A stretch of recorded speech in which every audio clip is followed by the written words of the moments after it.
truth be told, I went to college, man, and I was that kid that cut loose. There's an actual theory within psychology that we can only maintain a relationship with 5 people in a healthy way. Put that into perspective, like, am I making this a rule for my own anxiety or for the betterment of my child?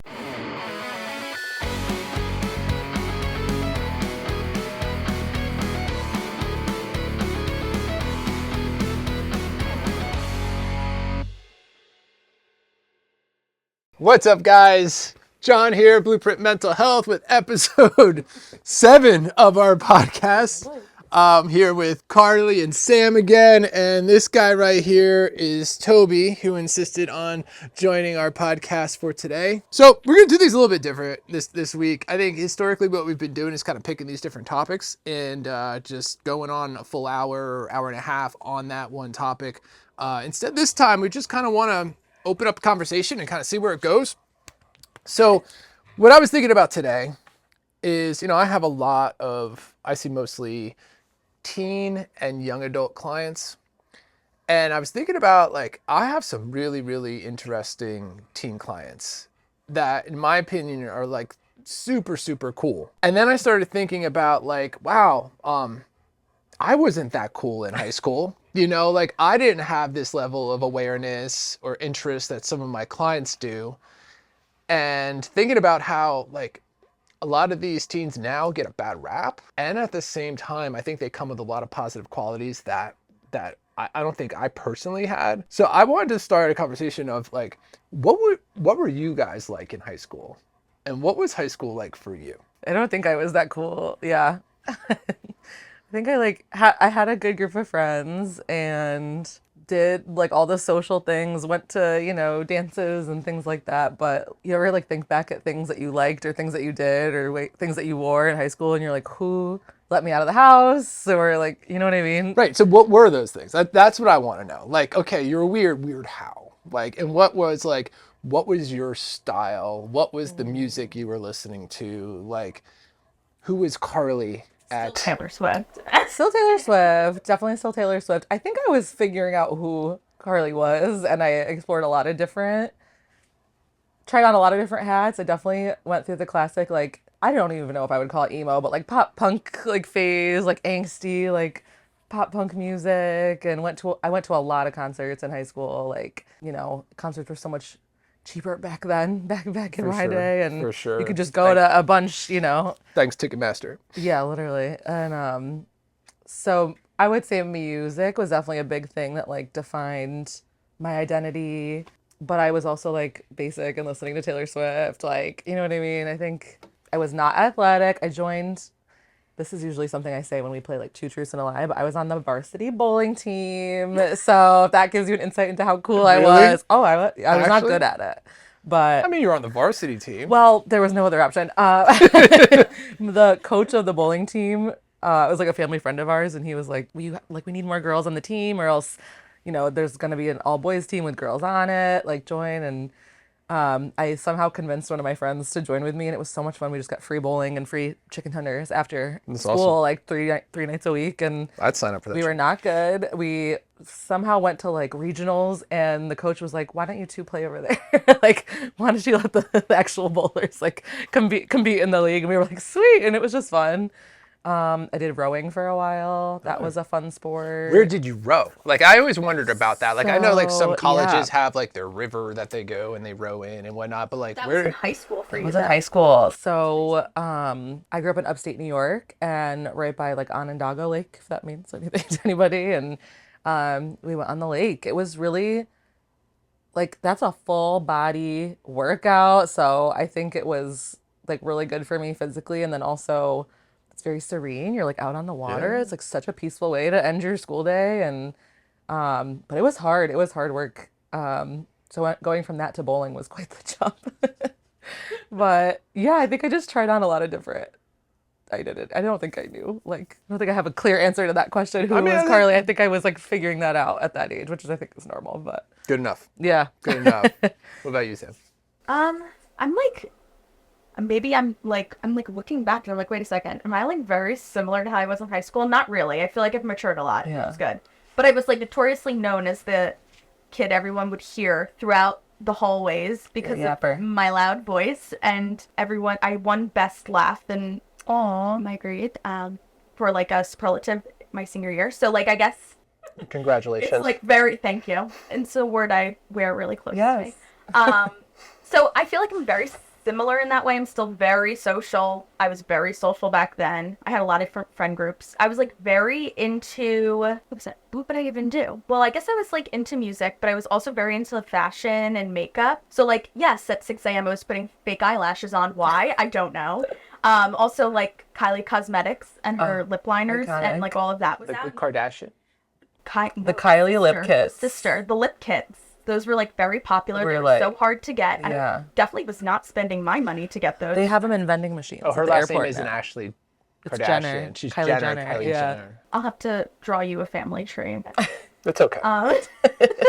So yeah, so I guess I was into makeup a lot. I'm trying to think what else I did. I did dance more when I was in middle school, and then like when I was younger. I was also like very active at my temple, so I was like a part of like the youth group, which like I did that a lot. But yeah, I'm like I can't think of anything else. Yeah, that's A lot of pretty much it. eras. A lot of A lot of eras. Yeah. Like, I feel like I'm very similar. I'm still friends with a lot of my high school friends. I mean, it also helps that, like, I still live in essentially the same town that I grew up in. You, obviously, being in New York, that's a little different and I harder. still see them all the time. Yes. Yeah. I spent a lot more time at the mall then, though. Yeah. The mall kind of like died out as a hangout spot where I was from, but here, like, the kids go to the mall to hang out. I was like so surprised by It that. might be a New Jersey thing. Maybe, yeah. We love malls here. Yeah. So they still go to the mall. They still hang out at the mall, and that like died out when I was younger, you know. Their parents will, like, drop them off, and then Yeah. they'll, like, go to the mall, aka walk around in around. circles and socialize with kids from other schools. Yeah. So we used to do that, but it was more like 8th grade, right? Was Yeah. like when we would like the mall and like when the mall. I remember when the Bridgewater Mall opened. Okay, I was yeah, it's fine. I don't give a shit. But when the mall opened, it was like people were allowed. There was a smoking section in the food court, and it was packed with people, and people would come from all these other towns and everything. And like, so you would like go like find some girl that you kind of liked, and you'd be with your guy friends, and you'd like follow them around, you know, until finally someone got up the nerve to like go up and say hi or something, and you'd meet these girls from other schools and stuff like that. But like high school for me sounds like, I mean, different from your experiences, but also similar in some ways. Like I remember like from 8th grade, I was into like grunge music, like Nirvana, Pearl Jam, Red Hot Chili Peppers, Smashing Pumpkins, right, and Primus. Were you in high school in the 90s? No. Yeah. Yeah. Yeah. So I think I started high school in like 92 or 93. Yeah. Right. And so 8th grade, I was like one of two kids, me and my one friend, that had like Doc Martens in 8th grade. And like it Those are wasn't so cool. It's cool now. It wasn't cool then, right? Like if you were that kid, you were like not a cool kid at all in 8th grade. Outcast. A little grungy, bit. Yeah. A little bit. And then I remember summer going from 8th grade into freshman year, I got heavy into skateboarding, and I was like the kid with the giant pants on, and like, you know, and What are those called? well, they're not Jengas. That wasn't one of Jengas, because I know what you're referring to. Those are more like the raver pants, you know.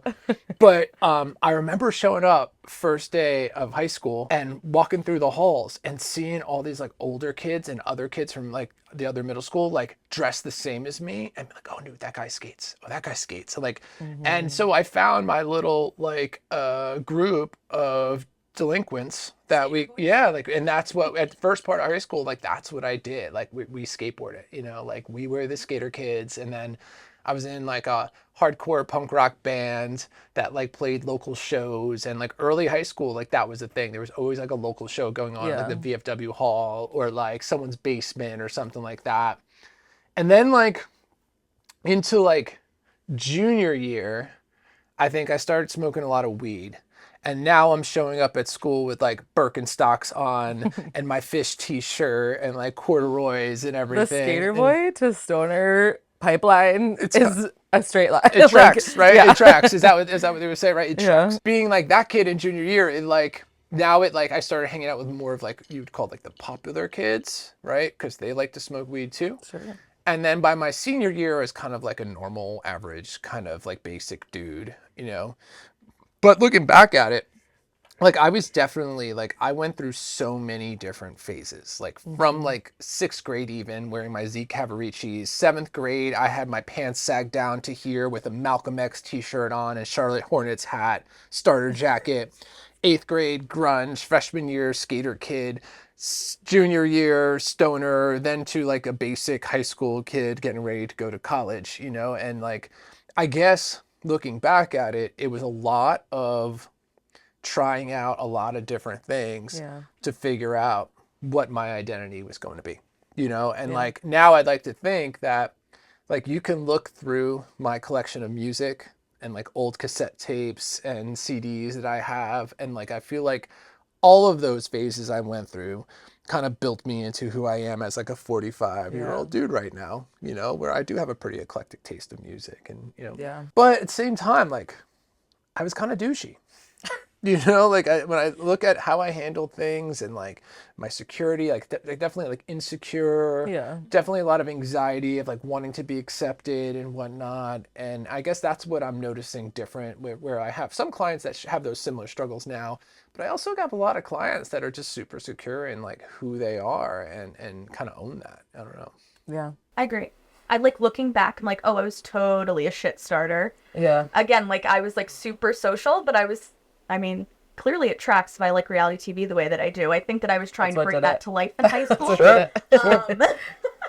So like, it's funny because like you said, like a lot of insecurity, which is probably where a lot of like my shit starting came from. Right. And you're right. Like I even think of like some of the teen clients I have, and it's like some of them are like so secure in themselves, like going after these guys, and it was like absolutely could never be me. Yeah. I was like in the corner shivering, could not. And so it's like cool how some teens now are like so secure. Obviously there's some that are still anxious and like may track similar with how I was, but I definitely relate with what you said there.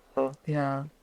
Did you guys have like a solid like group of friends? I feel like I was like a floater, like a lot of different groups that I was like a part of, and then it wasn't until maybe senior year that I found like my core like group of people. I feel like that's a common thing I see with clients too, like with the teenage clients, is like loss of friend groups or like conflict between two friend groups that they might be in, or feeling torn, or like that is definitely something that comes up. For sure. Like I think I definitely had one set friend group for like freshman through sophomore year, right? And it was like it was cool in that like there was no like, oh, should I make plans with this person today or make plans? It was just understood that this group of people were going to get together every day after school and hang out and go skate. And like, there was no question, right? It was no like making plans or trying to like, it was just understood that that's what we were going to do. Yeah. That being said, I do have a memory of eighth grade. There was this girl that came to our school from another school, Joanne Rivera. And Joanne Rivera came and shout out. hope you're okay.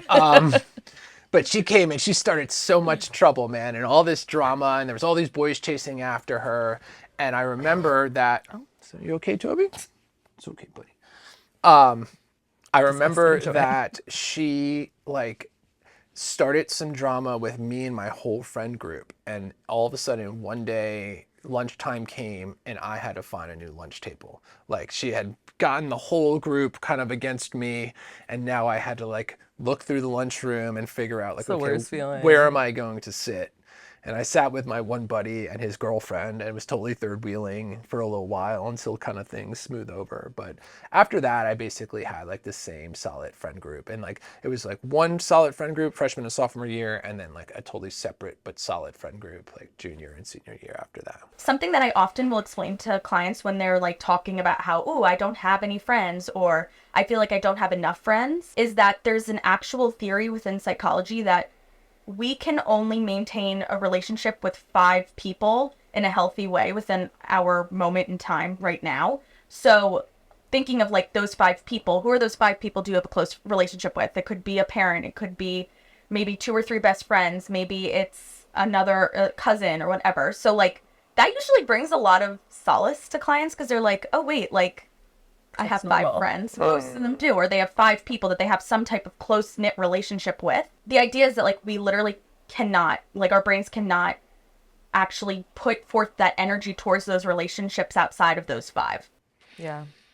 That makes a lot of sense to me because like I always say, like I joke around that I only have 2 friends now, right? Like now I have 2 friends, meaning that these are people that I've known 20 plus years, right? My 2 best buds, Jay and Keith, right? And then I have other friends too, like that I hang out with and we'll get together from time to time. My buddy Dave and, you know, my buddy Anthony, like, but the truth is like me, Jay and Keith, we suck at friending. Like I literally texted Keith the other day. I'm like, we really suck at this, right? Because we love each other. Like we're like brothers, best men in each other's weddings. Like, you know, they're going to be Uncle Jay and Uncle Keith to Olive, you know, but we don't reach out to each other, right? Like, and Keith lives in Nashville, Jay lives in Manhattan. We could call each other and whatnot, and we could contact each other more. But honestly, like I think it's the same for all 3 of us. I don't speak for these 2 guys, you know, but like when I finally have a moment that I can reach out to my friends, sometimes I just don't fucking want to. Yeah. You know what I'm saying? Like it's like I finally now, like the day is over and I finally have some peace and some quiet. And while it's an enjoyable experience, it also does start to feel a bit like a chore. Right. You know, and maybe instead then it ends up being a text message instead of, hey bro, what's up? Hope everything's well, you know, and that's, we get these sporadic texts at the different schedules that we all have, but it's kind of rare at this point that we get on a like full length phone call together. Yeah. You know, and it's like and it's not that we don't like each other, right? Like we actually do, but I think it's getting harder to put the effort in now. I also think there's a sense of security you have in the friendship that there isn't the need to Right. constantly have 100%. to seek that reassurance or validation from them that like, oh, you're still my friend. 100%. Yeah. And it's understood. And those text messages go a long way. Like my best friend will text me all the time like, I'm sorry, I haven't like asked you about this yet. Like I've been so busy. I'm thinking about you. Like let's put a pin in that. I'm just like crazy busy. You know, like that goes a long way. It'd be like, hey, I'm still thinking about you. It's just life getting in the way, and that provides like that reassurance too. 100%. Because then when we do hang out, when we finally get together, it's like we pick up right where we left off. Yeah. There's no, it's very comfortable. It's very easy, you know? So then sometimes like when I have like my next layer of friends that aren't quite as close maybe, but still good friends as like Jay and Keith, when they're reaching out to me and we don't have that same sense of security, you know, I start to feel really bad where I'm like, you know, I almost feel like I have to put it out there. Like, hey dude, like this is all me. Like it's not personal. Like I like you, you know, like we're friends. And at the same time, like I just don't have time for anything right now. Like I don't even talk to my friends of 20 plus years. So it's not a personal thing, you know? But then that leads me to like, well then if that's the situation that I'm living in, like what am I doing? You know what I'm saying? Like if these things that should be, in my opinion, like some of the most important, valuable things that on your deathbed, the things wouldn't matter to you, your relationships, the people that are close to you. What am I doing living my life this way if I can't find time, or when I have time, find the energy to reach out to the friends that I have, you know? And I'm not saying everyone else is operating the same way, but personally, it's a thing. I mean, hold on, let me see how many messages I have not answered on my... Girl.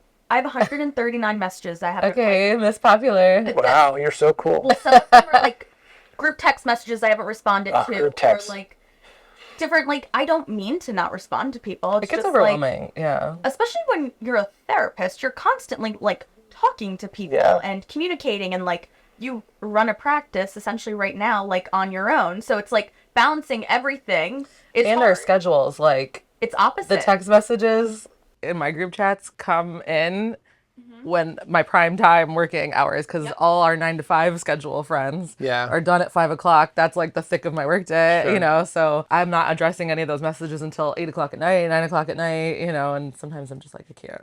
And then how far behind are you? Because there's been so much going back and forth. You're trying to catch up with the group message, right? Right. I always tell my clients quality over quantity kind of thing. To you know, that's a good way to look at friendships. Because I'm thinking of a client right now. I think they're 22, 23, and they'll talk to me about like I'm still dealing with this fear of I don't have enough friends and like kind of basing my self-worth on that. But I do have friends and I'm very close with my friends, but it's like three.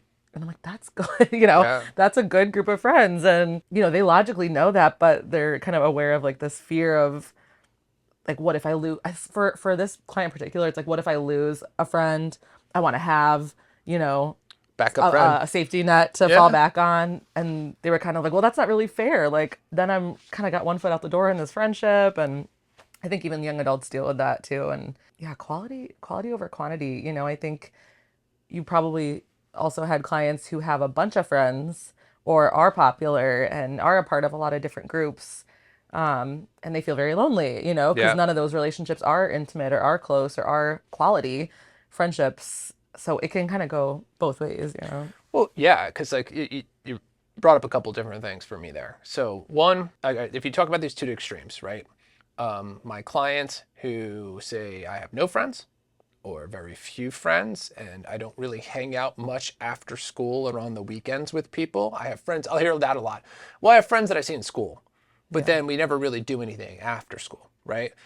And then my clients that are like more of the quote unquote popular kids that are in the mix with everything and have this huge group of friends that also, like you said, can present as very lonely.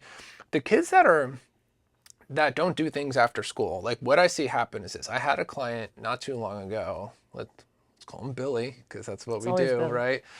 He comes in and he's like, and we were talking about being a little bit more social. He has his academics like locked up, right? Like really good grades and everything, decent relationship with his parents, but socially not really mixing it up all that much. And so he comes in and he's like, yeah, so I haven't really had a chance to spend much time with my friends, and I'm like, well, why not? He's like, well, no one's really reached out to me. And I'm like, okay.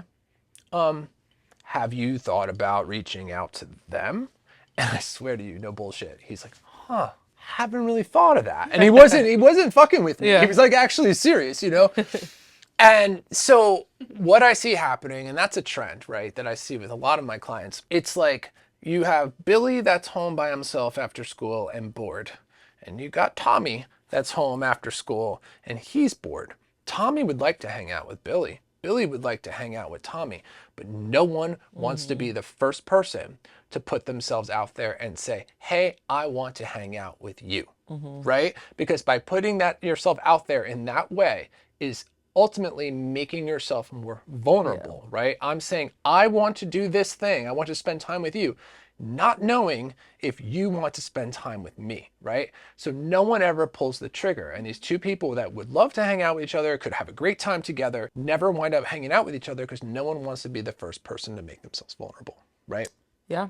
That might be a good time to talk about what we were talking about earlier, the rejection sensitivity. I think that that fear of rejection drives a lot of behaviors like that. Like the thought of they're going to say no or whatever. I'm going to bother them. I'm going to annoy them. They don't want to hang out with me. That possibility of having to deal with that feeling is like really overwhelming for a lot of people that they just avoid it, And so as with all avoidance, right, we do protect ourselves from that possibility of painful rejection or whatever, but we're not actually protecting ourselves. We're not actually meeting the need that is underneath that, which is the need for connection and belongingness. We're neglecting that need in the process. Self-sabotaging. Yeah. Right. It's 100% guaranteed that you're not going to hang out with that person by going that way. By not trying. By taking a shot, you at least have a 1% chance, right? And I'm really kind of like reeling that in, right? Of course, it's going to be more than 1%, but you at least, it's like Wayne Gretzky, right? You miss 100% of the shots you don't take. Michael Scott. And like,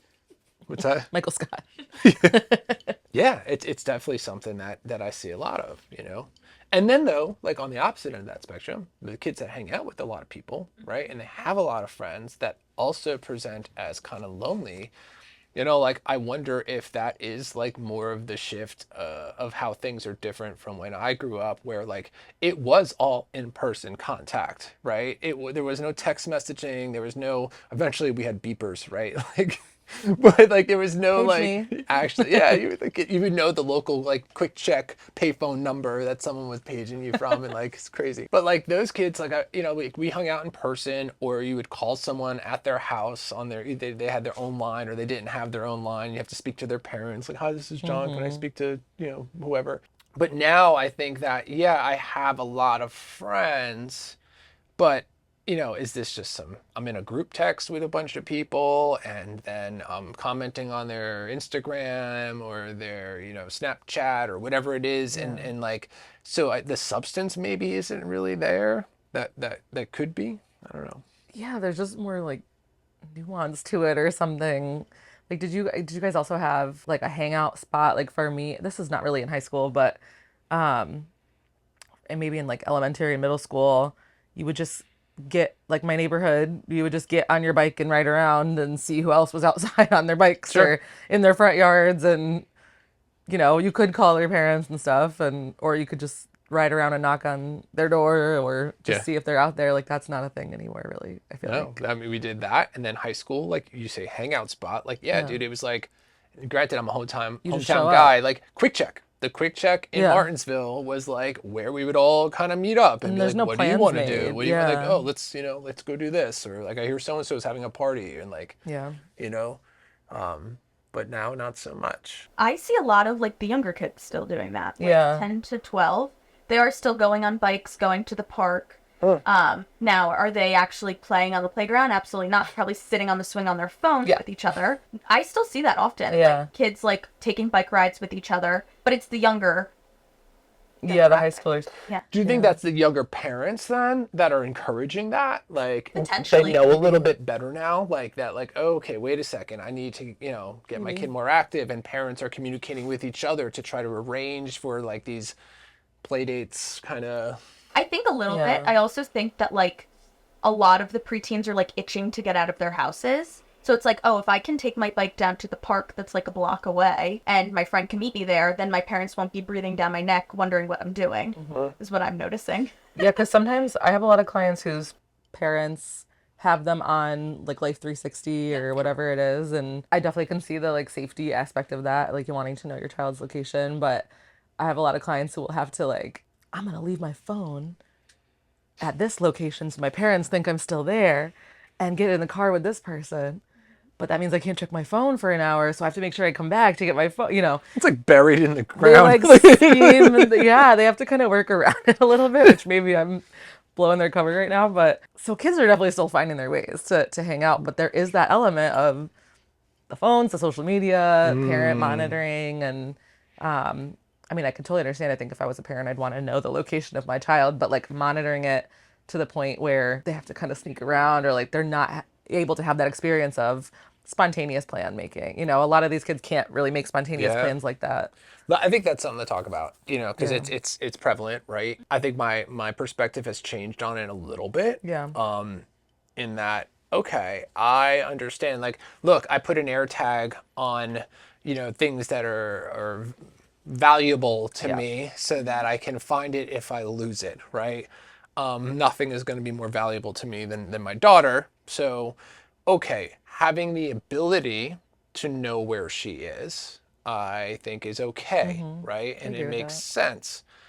But then it comes down to the parent and what they do with that power, right? And how much of their own anxiety starts to play a role, where as a parent, like, okay, cool, they have Life 360, you know where they are, but how often are you checking it? Similar to how often are you checking your child's grades, Yeah. like, and then allowing them the space to have more kind of, what's the word you use? Not impulsive. Spontaneous Plans. Yeah. Like, because I get it. Like, instead of it being like, okay, I'm at the park now, but hey, mom, I'm now going to be going to Tom's house, and now I'm going here. Like, hey, you're home. I need you home at this time. Yeah.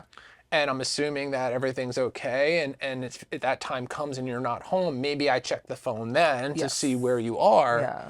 But that's like, we're talking about that helicopter parenting of doing everything I can to try to keep my kid away from anything that could be negative, and then, creating maybe anxiety in your child that they feel like they need to start hiding things Right. and burying their phone in the dirt. Yeah. My best friend, Jess, her mom said something to her that kind of stuck with her and stuck with me too. Like, she was kind of like, do whatever you want, go wherever you want, hang out with whoever you want, you know, trust you to make those choices. But you have to like just text me and let me know where you are. Like, just tell me where you are. And the way that she framed it was like, God forbid if something ever happened to you and the police come knocking on my door and they say, where was your child last? And I don't know. Like, how terrifying is that for me? How embarrassing is that? How like scary is that? You know, my friend was like, yeah, like that makes sense. I will absolutely let you know where I am, because she was given that freedom with also the like boundary of the safety and the like, I need to know where you are at least. And like that, having the understanding instead of you're just restricted for this unknown reason, you know, was helpful for her. She was able to like have her high school experiences and then also maintain that trust with her parents.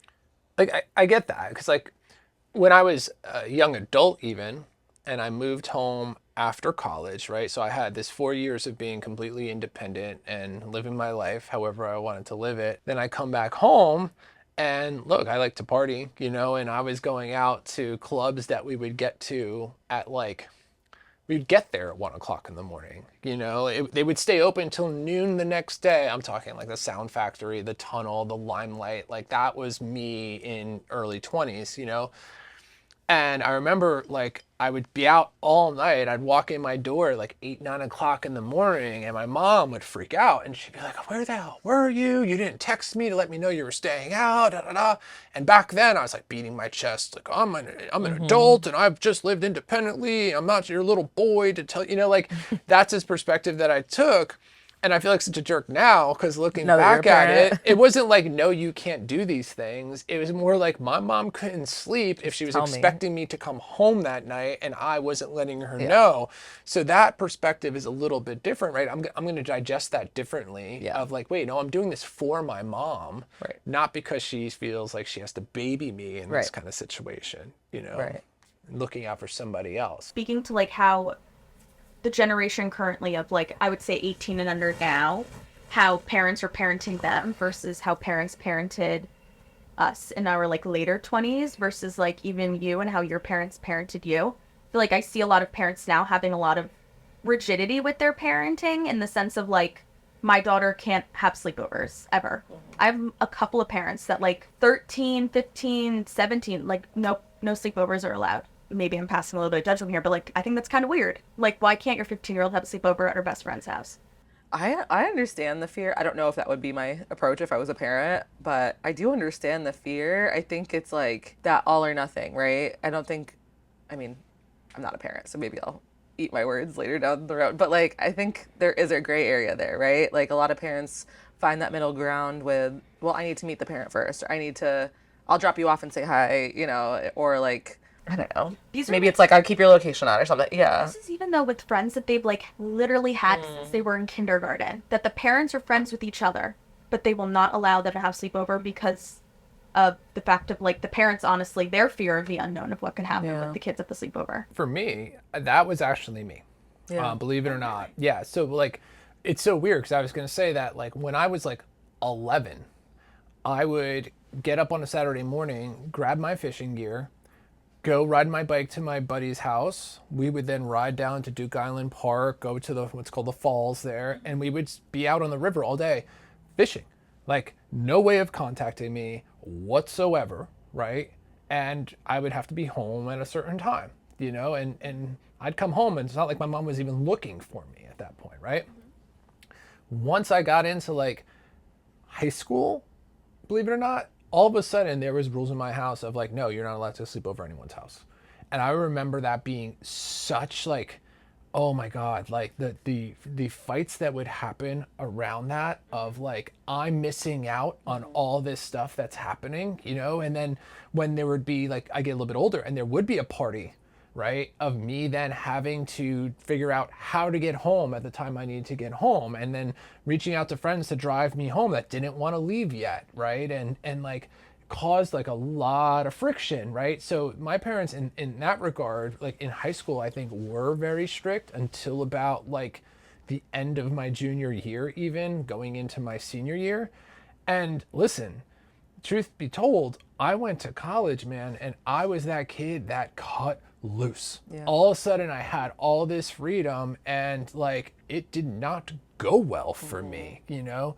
And I think that that's why now like so much of my work with the parents that I work with are about like being reasonable with some of these rules, and like allowing your kids to push some limits and boundaries and talking to them about these things, you know, because like I think that if you keep them too restricted and you're on top of everything they do, they're, you know, coping skills are skills just like anything else. If no one's ever taught them to you, or you don't have the ability to practice them, you're not going to get any good at them, right? Yeah. And I can understand why that terrifies parents, but then you have to kind of put that into perspective. Like, am I making this a rule for my own anxiety or for the betterment of my child? You know, that's Right. an important distinction to make. I can totally understand why that is a terrifying thought or thing to practice in your parenting style. But What do you think you're gonna do with Olive? Because obviously she's gonna be wrap a her in bubble preteen wrap at one point, and is probably gonna want to have a sleepover. So Michelle, my wife, who will be here eventually, she'll join us. She has some ideas of a podcast she wants to do. Yay. She had no rules, none. Like there was no curfews, sleep out wherever you want to. People would be over her house and whatnot. And I would say that she probably ended up more grounded and kind of middle path than I am, you know, having that freedom. At the same time, she didn't really abuse those freedoms the way that I did when I finally had some. What I think I'll do, like, I don't know, man. Like, it's definitely not going to be a blanket no, right? I do want to know, who are these parents whose house you're going to be staying over, right? Because look, you don't know what goes on behind closed doors. As therapists, we get this kind of look into what actually does go on in these households, and that these parents don't make public to everybody else, right? I actually saw this really interesting video the other day, and it was kind of cringy, I think, but it was like a therapist or just an influencer talking about like how to handle your child going over to another person's house for a sleepover, and questions that should be asked. I thought it was maybe a little bit too much, but it was like along the lines of like, okay, what are your rules for drinking and drugs, you know, with your kids? Are there any drugs in the house? Are there any firearms in your house? Like, do you know, what are your rules when it comes to boys being over? And like having like all these questions to ask the other parent. While I think that video was maybe a bit much, you know, it was kind of awkward. Like, I think if I got that call, I'd be like, oh boy, okay, I don't know if I want this kid coming to my house, you know. It's too intense. But I think something along those lines of like having an understanding of where it is that you're going and what these parents are actually like. Just because you're an adult and you have kids doesn't mean that you're living your life right and doing the right things. Here at Blueprint, we say this all the time, that like there is not much in the way of oversight from me or Michelle. There really isn't. But the reason that there isn't is because everyone here is cool and is like doing their job, right? It's rare that we have to step in and kind of intervene, because everyone's kind of respecting the space here, respecting the practice, doing what they need to do, which gives us this ability to be able to kind of sit back and like let people kind of handle their own stuff. Now, at the same time, it's also put out there that, like, look, that is the reason we are this way. And if things change and go in a different direction, then, of course, we can't do afford to have be to that kind way. of can't be that way, right? And I think that's very similar to a conversation of a parent with their kids of, like, look, giving you these freedoms, right? Like, and we're asking you to respect us as parents, respect the rules of the household. At the same time, we're going to give you this space until we're not able to give you this space anymore, right? And until you give us a reason not to. So I think what I'm hearing now as I've been listening to myself talk is like not giving the kid the space at all from the beginning, right? And not giving them an opportunity to screw anything up, versus giving them the space, see how they do with that, and then stepping in when you feel like it's necessary. Yeah, because not giving them the opportunity to screw up also takes away their opportunity to build trust. Like, building trust is a umbrella topic that comes up so much in my sessions with teenagers and middle schoolers, and that is like one of the biggest frustrations I hear from the kids is, okay, well, I broke my mom and dad's trust and, I screwed up. I get that. But like, where do I go from there?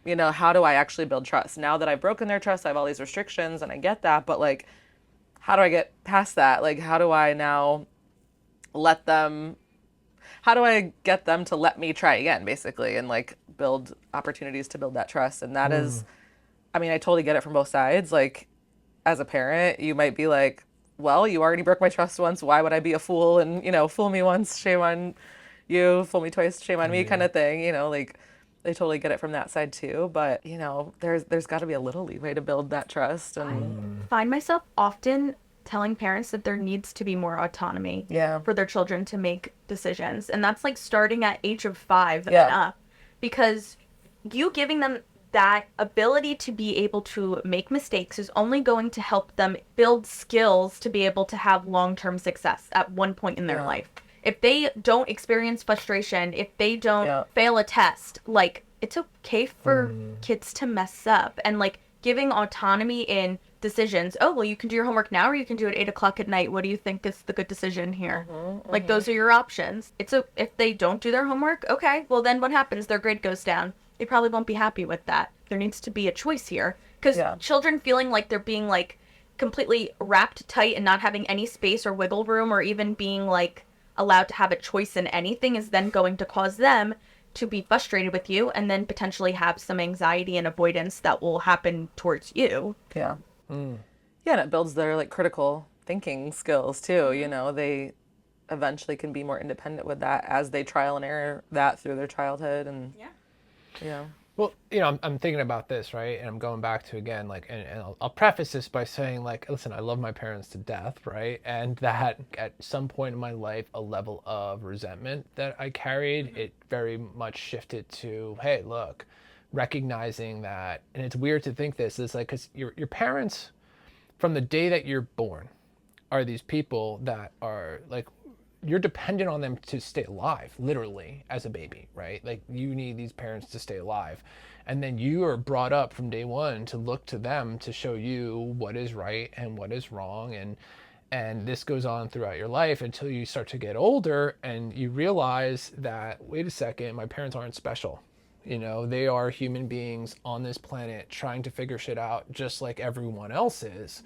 And so what used to be, I think, resentment that I had for them turned into like acceptance of like, that was just them at that moment of time doing the best that they possibly could, even if they didn't get it, quote unquote, right. And so for me, a beef that I had with them was that I would do something wrong, right? And I'm thinking of one instance, actually. I would do something wrong, and after I would do something wrong, there'd be a new rule that would be indefinite, right? There would be no, like, this is not like a temporary thing. So like the example I'll use is that, remember being in like 5th or 6th grade and my parents weren't home and I had my friend Mike Marseg over and he lived up the block and we're in my house and he like runs upstairs into my room and like locks the door and he starts banging stuff around. He's like, I'm trashing your room. And I'm like, no, you're not. And I go to like kick in the door, but my door was hollow. So I put my foot right through the door, right? And so then, my parents come home and there's a hole in the door and I tell them what, and so they're like, that's it. No more friends in the house when we're not home. Literally until I was 18 years old. Like, it went from 11 to 18. And so like it was constantly do something wrong, new rule in place that went on forever, right? So there was no opportunity, as you were speaking to redeem myself and earn trust back. And that would be an argument that I would have. Like, how am I supposed to earn trust back if I'm not giving any leeway to kind of earn this trust? Give you another chance. And so like, what happened then is I go off into life as a college person and I pushed to extremes. And I'm not going to go into details, but I think everyone could kind of figure that shit out, right? Like, I really, really pushed to some really extremes. And then because of that, found myself in a really difficult spots where there weren't any choices to be made anymore. And I had other people telling me what I need to do, right? And it was only because of those struggles that I had to now face on my own, and thank God I was able to come out the back end of those okay, that built me into the resilient person that I am now, the person that's able to deal with stress and adversity and like, but it was because of the natural consequences that I faced as a young adult that built that character. I didn't have that opportunity as a younger person. So I think that's where, you know, I have to check some of my own stuff of being biased in my approach to my clients and their parents, right? Yeah. But I also do have this kind of subjective kind of research, you could say, almost on how these things could go.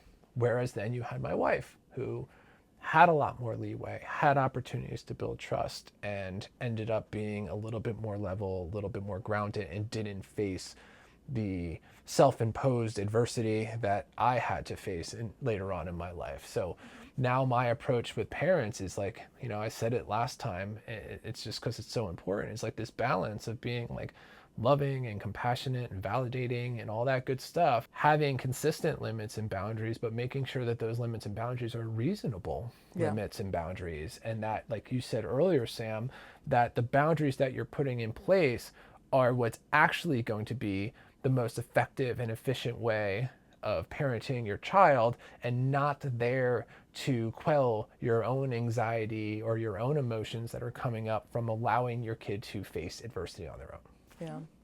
I think that's one of the biggest misconceptions about, like, I know a big buzzword lately is that gentle parenting. And I think a lot of people hear that term gentle parenting and they think it means coddling and the kid gets their way and they have no boundaries and have no consequences. And it's quite the opposite. It's just like, how am I presenting those consequences and boundaries? And there's this woman on TikTok, like Laura something, I don't even know. Yeah, do you know what I'm talking about? Mm-hmm. She's got like 2 little kids, and she is one of like the best examples I've seen of gentle parenting. She's not just letting her kids have free reign of the house, but she is like, okay, you know, used the, I don't know, you like got into the fridge without asking me.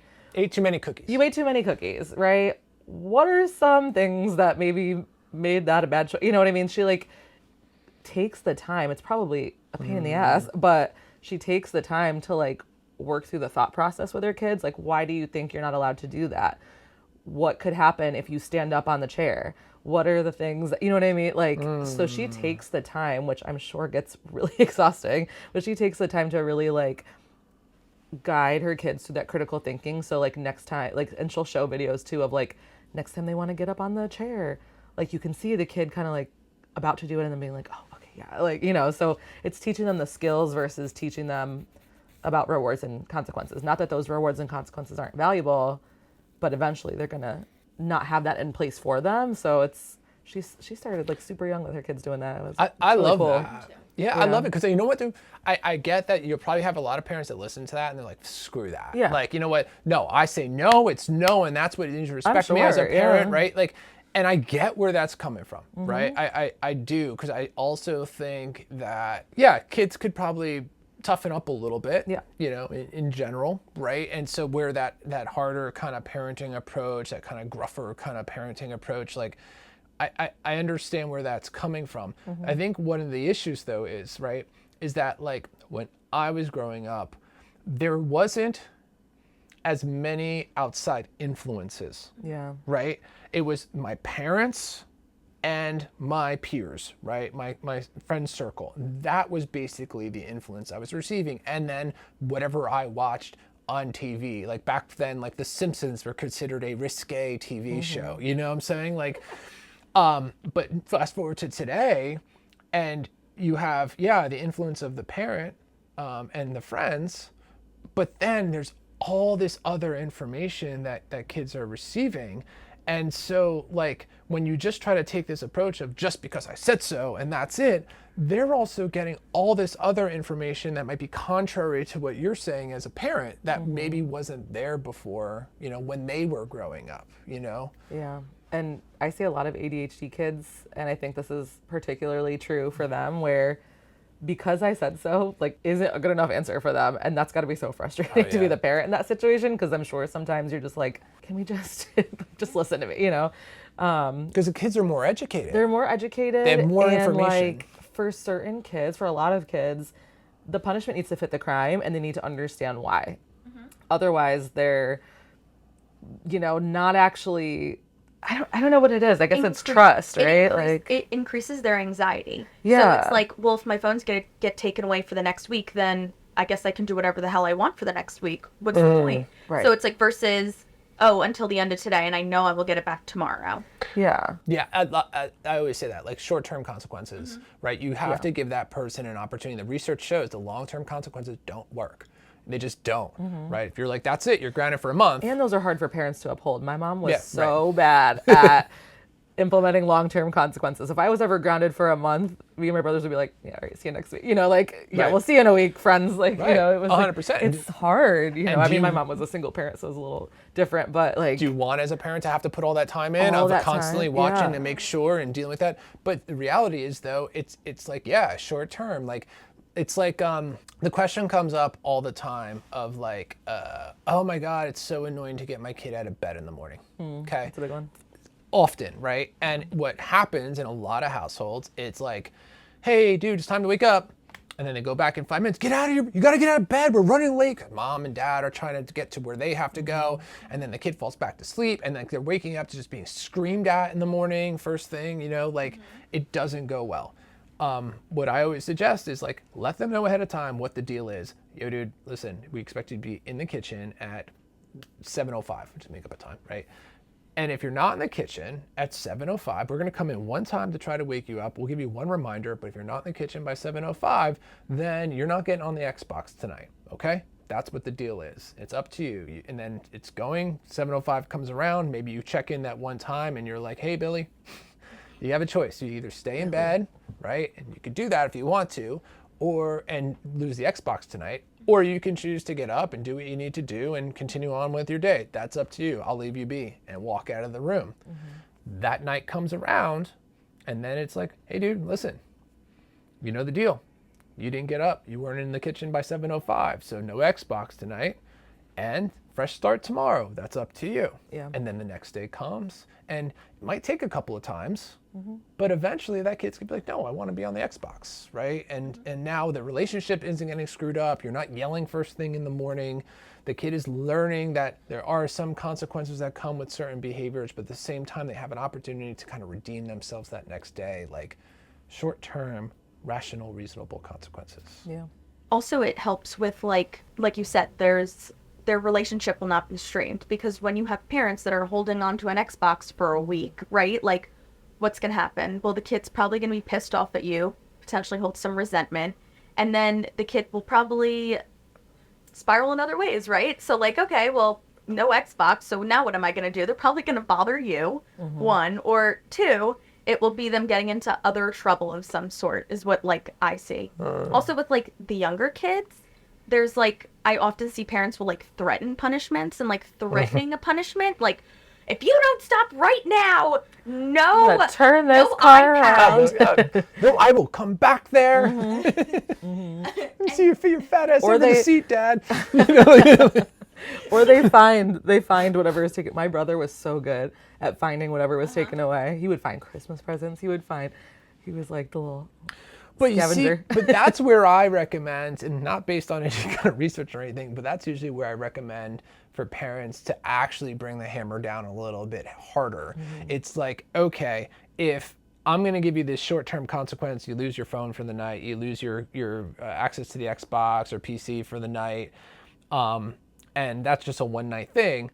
But here's the deal, dude. Like, if I catch you sneaking then the Xbox or the iPad, then it's going to be more like a week, bro, and we're going to have some real problems. So like now it's more of like, okay, I'm going to be reasonable and rational about this like short-term consequence, but then like kind of defying mom and dad in that moment of like taking it back and not going along with this, what is a rational, reasonable consequence, comes usually with something a little bit heavier. Yeah. Well, you're setting expectations, which is what is helping the kid not have the increased anxiety. Because it's like they know what to expect from it. Okay, if I don't get my ass out of bed, I'm not going to have my Xbox tonight. Right. And maybe they didn't get their ass out of bed and now they are at school, but they know, like, when I get home, I'm not going to be able to be on the Xbox. Yeah. And they know that it's not just some indiscriminate amount of time. Exactly. Yeah. Right. It's just not like, yeah. Or the other thing too is like, a lot of parents will be like, well, when you start to behave, you will get your Xbox back, right? What does that even mean? What does that mean, right? Exactly. Like, it has to be something measurable, right? Like, these are the behaviors that we're referencing. Like, no, you can't curse at mom, and like. But if you make it too general, when you start to behave, there's nothing that can be really measured with that. It's like how much good behavior is going to get me that outcome. Right. How do you measure that? And what is good behavior? What do you mean by that, Right. right? Like, and so being a little bit more specific with those things, and like, but it's like, I have a family that I'm working with now, and this is part of what we're talking about, of like things that the teen is doing that they don't like, but there's no actual real consequences being followed through on. Some of it's because I'm afraid to put these consequences in place because of the reaction to the consequences. So it's a lot of like yelling and threatening, but no real follow through. And so we start talking about coming up with like a contract, like of what the expectations are and what comes with certain consequences. And what'll happen though is that the parents will get really fixated on that part, and that can only work if there's also the work being done to meet your child where they're at, and taking some interest in what's going on in their lives, and like also working on the relationship. It can't just be rules. It has to be rules paired with the relational side of things as well. Michelle will always say, especially when like speaking with parents, like, do your kids know what the rules of the house are? And parents normally will say, oh yeah, they do. But then you'll talk to the kid and they'll have absolutely no clue. So usually it's like important for you as the parent also just to check in with yourself of like, okay, what are the actual rules that I should be enforcing in this house? Because like not having any set of rules and then coming down hard on them when they do whatever it may be also is not going to help them, again, in the long term of understanding like there's rules in place obviously throughout the entire world, and like you want to be the one putting that consequence on them, not the natural consequences of the world. Doing that. Right. And so then on that note then, what happens when you have, which is very common, two different parents either together or divorced, right? Maybe we'll stay away from divorce right now because that throws a whole other dynamic into the mix. Podcast right? episode. It is like of the co-parenting deal. But let's say you have an intact family, and you have a mom and a dad, or two moms, two dads, pick and choose, that have different perspectives and different rules, and we see it a lot, right? It's like one parent is like kind of loosey-goosey, and then one ends up being the hammer, and it could go either way, right? Like, what do you guys normally recommend in those situations when you have two parents that are not agreeing on what the rules should be? I actually recently had a parent coaching session where I had parents that like got into an argument with each other on the couch. And again, it was exactly what you explained. Yeah, right where you're sitting. Where dad was a little bit more strict, mom was a little bit more loosey-goosey. And they were like arguing with each other about like their perspective on what to do surrounding their child. And I kind of turned it around to them and be like, well, both of you can't agree on this. So how do you feel like your child feels here? Yeah. They won't know what the expectation is if you don't know it either. Like, I and think also it's healthy to have those arguments and conversations. Yeah. So, yeah. I'm glad that they felt like safe enough in this space to be able to have that argument. And I also think it was a good moment for them to be able to reflect, like, wait a second, like us not being consistent in general with our parenting, united front, is not going to help our child with like knowing how and what to expect from us. Because like there's always like, you always hear of the mom saying no to something and then the kid going to the dad and dad's like, yeah, whatever. Yeah, or ask your mom, Ask your mom. right? Like, and so like that, I think since the beginning of time has been a thing, right? Of like playing one parent off of another, and like knowing that you could get away with certain things with like mom that you can't get with dad, But like, what I normally recommend is, this guy's very easy to parent, except for when he drools, but even that's cute.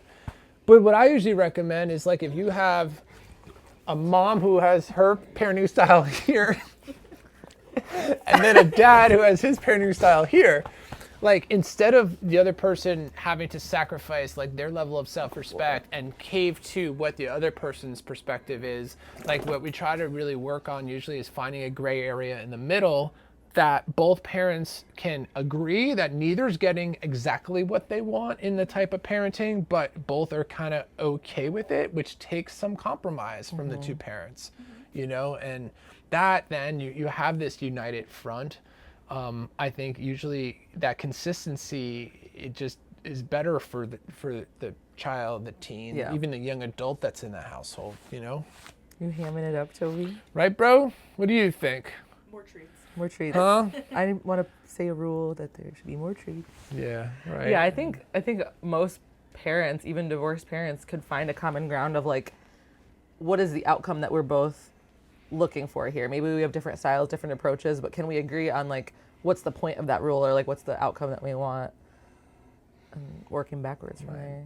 Right, Toby? Who's your best buddy? Yup. Oh, what a ham! Yeah, he is. He is.